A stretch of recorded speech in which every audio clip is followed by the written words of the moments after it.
Joining me now to discuss the state of imperialism in the world, the situation in Venezuela, the upcoming elections in India, and the recent one in the Democratic Republic of Congo is Vijay Prashad. He is an Indian historian, editor, and journalist. He's also a writing fellow and chief correspondent at Globetrotter. That's a project of the Independent Media Institute. Vijay is the executive director of the Tricontinental Institute for Social Research and the chief editor of Leftward Books. Vijay is a prolific writer, authoring 25 books, including The Darker Nations, A People's History of the Third World, and The Poorer Nations, A Possible History of the Global South. Vijay Prashad, welcome to Intercepted. Thank you so much. You recently wrote that what happened to Chile in 1973 when there was a U.S.-initiated coup against the democratically elected leader Salvador Allende, that is precisely what the United States has attempted to do in many countries of the global South. And you say the most recent target for the U.S. government and Western big business is Venezuela. What are the parallels that you see between the overthrow of Allende in 1973 and what we're seeing now with the push to overthrow Nicolas Maduro of Venezuela? I'm glad we're starting here, Jeremy, because this is really the most important issue, I think, of our period, which is, this very extravagant set of claims made by particularly the United States and its closest allies about countries in the global South, whether it's Iran or Venezuela or a host of other countries. Let's think about the Chilean example. In 1970, when Salvador Allende was coming close to winning a very legitimate election to come to office, the United States government said, we will not tolerate it if people like Allende decide to nationalize resources. In the case of Chile, it was copper. American companies dominated the Chilean economy. Oil companies, the telephone company, and 80% of the country's copper industry, Chile's biggest source of revenue. Allende's program called for putting big business in Chilean hands. And so they began to plan to, in a way, undermine Allende through barricading his economy long before Allende even won the election. And after he won the election, they did everything possible to prevent Chile from selling copper outside its boundaries and therefore bankrupting Chile, creating distress within the country, and then winking to the military to take over. And by the way, Chile is not the beginning of this. We saw this in 1953 in Guatemala, where the issue was the nationalization of the United Fruit Company. Thousands of communists and fellow travelers are rounded up in makeshift prisons. For United Fruit, it's business as usual, as all company land seized by the communists is returned. In Iran, the issue was oil. Appearances, Mohammad Mossadegh, Premier of Iran, meets the press to reaffirm his government's unwillingness to arbitrate with Britain over nationalizing the Anglo-Iranian oil company. The government of Mohammad Mossadegh nationalized the oil company.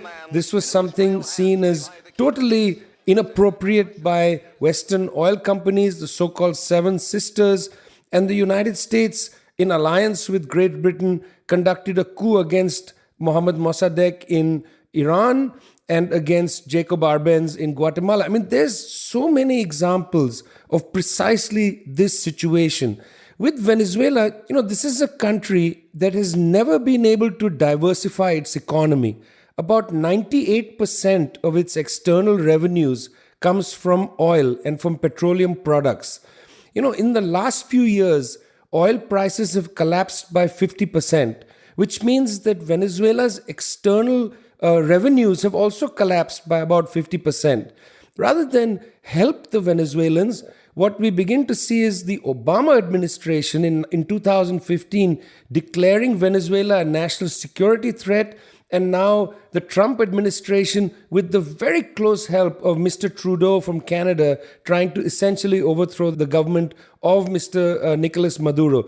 I, of course, agree with your analysis on the U.S. intervention, but we are seeing millions of Venezuelans over the past several years fleeing the country. Yes, the opposition, some elements of the opposition to Maduro have killed people. At the same time, Maduro controls most of the state mechanisms of organized violence, the police, the military, etc. And we have seen real brutality and lethal force used over and over on the opposition. My question for you is, and I've been hearing this from Venezuelans who say, look, we are not Trump supporters, but Maduro is running the country into the ground. Yes, we understand sanctions, everything Vijay is saying, we agree with that. At the same time, Maduro has built himself a kleptocracy. Are you saying that there is no legitimacy whatsoever to any sector of the opposition against Maduro right now? Well, look, let's put it this way. There are obvious problems. As I said, when your revenues decline to almost 50%, you're going to suffer great problems inside the country. You've got an economic stranglehold by the sanctions regime and so on.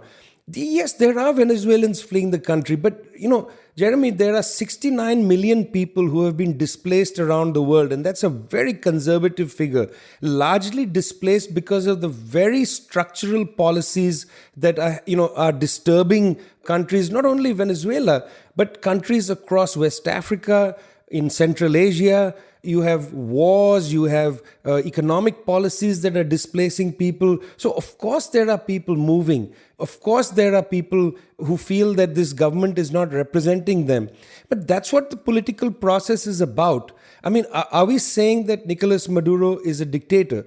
Now, in the last election, which the opposition only partly boycotted, he only won 67% of the vote. The opposition is politically divided. It's not able to come together. One section of the opposition has turned to the United States and said, essentially, give us a hand to use any means to overthrow this guy. Why don't you build the opposition? On any day in Caracas, Jeremy, you open the newspapers. They're all deeply critical of the Maduro government. If this is a dictatorship, I don't understand what freedom, in our limited sense is. He gets hammered on television. He's getting hammered on the newspapers.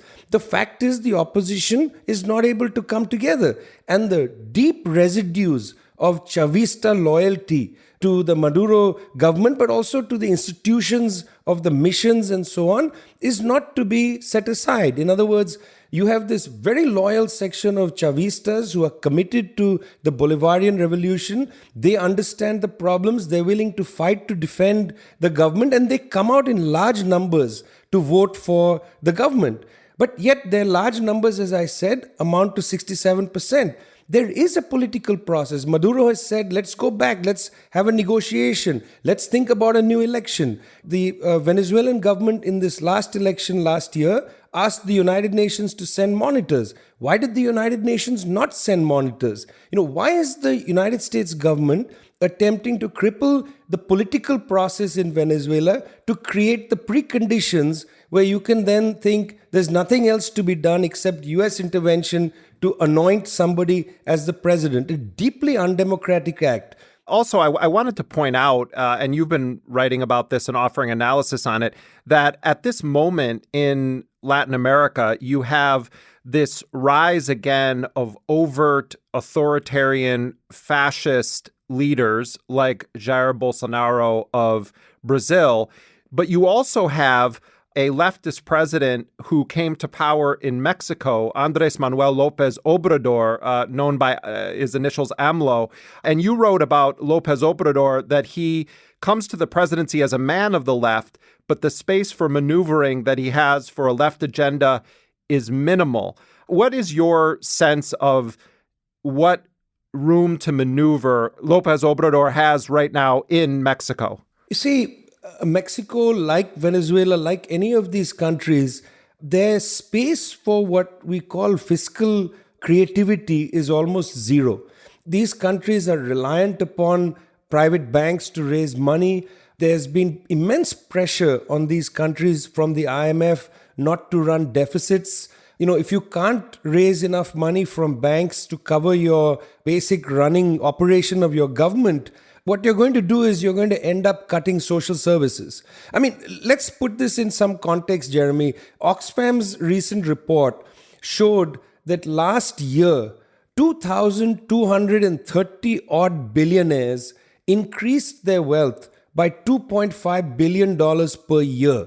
And meanwhile, the lowest 50% of humanity lost 11% of its wealth. You see, what we have to remember is the very top people, these 2,000 odd billionaires and their families, no longer pay tax. They have gone on what I consider a tax strike. So for Lopez Obrador, the government he's inherited is basically a government which, doesn't have any ability to provide the good parts of life for people, which is why he was very eager to take back control of Pemex, which is the Mexican petroleum company. You take back control of it, put some money to invest in it, to revive Pemex. The moment he made those comments after he won the election, he was told directly by banks, by the IMF, and by international oil companies that don't you dare do that. Don't you dare try to use public financing to revive Pemex. The only thing we're going to allow you to do is to basically sell more parts of Pemex off to international privately held, energy companies. So what's happening to Venezuela is just a much more vulgar and dangerous portfolio of events than what is happening to Mexico, where things are not yet at a boiling point.